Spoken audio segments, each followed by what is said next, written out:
Assalamualaikum warahmatullahi wabarakatuh. Nah, untuk kali ini kita akan bahas tentang macam-macam hak asasi manusia. Yang pertama ada hak asasi pribadi atau personal rights. Contohnya kebebasan bergerak, berpergian dan berpindah tempat, kebebasan masuk dan mengikuti organisasi, kebebasan mengeluarkan pendapat, hak untuk memilih, memeluk dan menjalankan agama dan kepercayaan. Jadi ini masuk ke hak pribadi. Selanjutnya ada hak asasi politik atau political rights. Di sini contohnya hak menjadi warga negara, hak untuk memilih dan dipilih, kebebasan untuk masuk atau mendirikan partai politik, dan hak berkumpul dan berserikat. Yang ketiga, ini ada hak asasi ekonomi atau property rights.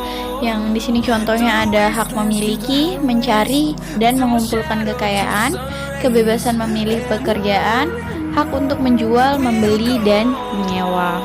Nah, coba dipahami, silahkan di-pause dulu untuk dibaca. Selanjutnya ada pertanyaan nih.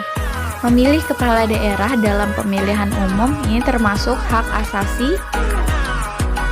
Silakan pilih dari 3 pilihan yang sudah disebut.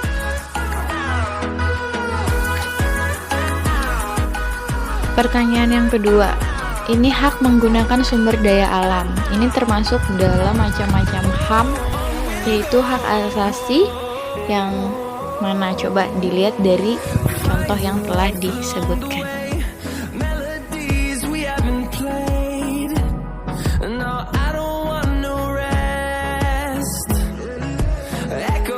Selanjutnya kita beralih ke macam-macam hak asasi manusia yang lainnya, yaitu hak asasi hukum atau right of legal equality, yang contohnya ini adalah hak untuk mendapatkan perlakuan yang sama dalam hukum dan pemerintahan.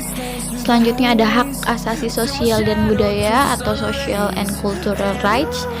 Contohnya hak untuk mendapatkan pendidikan, kesehatan, kesejahteraan, dan perumahan yang layak. Hak untuk mengembangkan dan berpartisipasi dalam kebudayaan, hak untuk mendapatkan perlindungan terhadap karya cipta. Yang terakhir ada hak asasi dalam tata cara peradilan dan perlindungan atau procedural rights, yang contohnya itu ada hak untuk mendapatkan peradilan, perlindungan dalam penahanan, penangkapan, peradilan, penyitaan, dan penggeledahan. Jadi kita punya hak untuk mendapatkan itu. Silakan dipahami dulu. Kita akan lanjut ke pertanyaan selanjutnya. Pertanyaan yang ketiga, hak untuk mendapatkan copyright terhadap suatu karya yang kita punya merupakan macam hak asasi?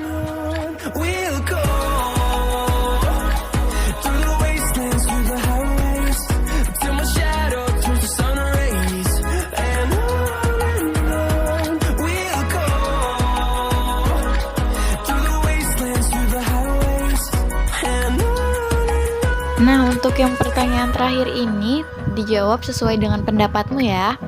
Apakah hak asasi dalam tata cara peradilan dan perlindungan ini telah terlaksana dengan baik? Jelaskan pendapatmu. Oke, sampai situ saja materi kali ini. Jika terlalu cepat, kalian itu bisa langsung di pause ya. Jadi kalau terlalu cepat kalian pause aja, baru kalian baca dan pahami.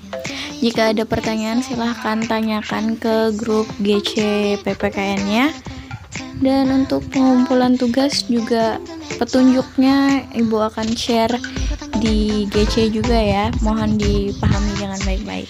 Terima kasih. Bu akhiri, wassalamualaikum warahmatullahi wabarakatuh.